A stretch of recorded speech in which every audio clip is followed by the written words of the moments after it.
বন্ধু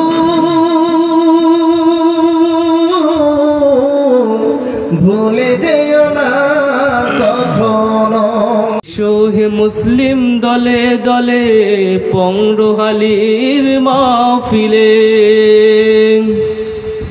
এসো হে মুসলিম দলে দলে পংরুহালির মাহফিলে।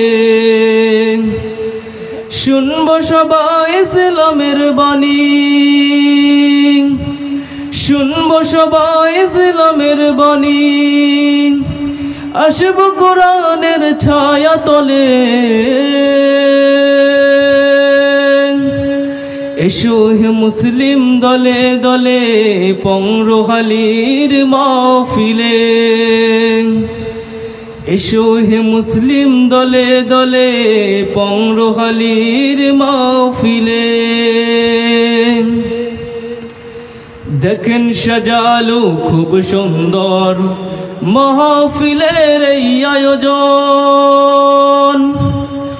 মাহফিল সংলো সার্থকে আপনাদের জানাই অভিনন্দন। কোরআন শুনে কোরআন বুঝে কোরআনের রাষ্ট্র গড়তে হবে। কোরআনের রাষ্ট্র গড়লে পরে এই জমিনে শান্তি আসবে। সত্যের স্লোগান সাজাতে জীবন তাকে আসো কোরআনের ছায়া তলে। এসো হে মুসলিম দলে দলে পংরুহালির মাহফিলে। এসো হে মুসলিম দলে দলে পংরুহালির মাহফিলে। কারণ খুঁজলে অ্যাভেলেবেল পাওয়া যায়। কত আলেম আছে, কত আলেম, কত বুজুর্গ আছে। আপনি দেখলে মনে হবে ফেরেশতা, অথচ ঈমানটাই নেই। জিহাদের কথা শুনলে চেহারা কালো হয়ে যায় এমন পীর সাহেব আছে না নাই? কথা বলেন না কেন আপনারা? জিহাদের কথা শুনলে চেহারা কালো হয় এমন ইমাম খতিব আছে না নাই? জিহাদের মাঝে রাজনীতি খোঁজে এমন লোক আছে না নাই? জিহাদের মাঝে জঙ্গিবাদ খোঁজে এমন জালেমও আছে না নাই? জিহাদের ওয়াজ করলে বলে হুজুর এসব ওয়াজ দরকার নাই। অথচ বলুন তো কোরআনের মাঝে নামাজের কথা আছে। যদি কেউ কয় নামাজ দরকার নাই, ঈমান থাকবে না যাবে? কোরআনের মাঝে হজের কথা আছে না নাই? যদি কেউ কয় হজের ওয়াজ দরকার নাই, ঈমান থাকবে না যাবে?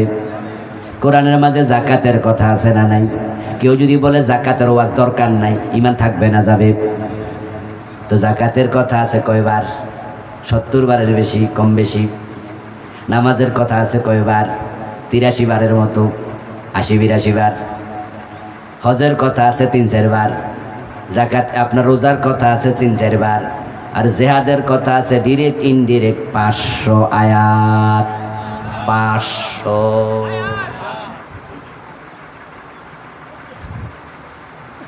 যদি কেউ বলে হজের ওয়াজ দরকার নাই, আপনি বলবেন কি কইলি?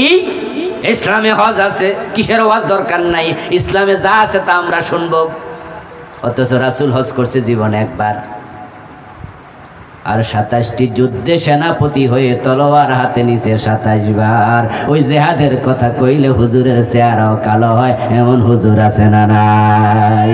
ঈমান থাকলো কেমনে?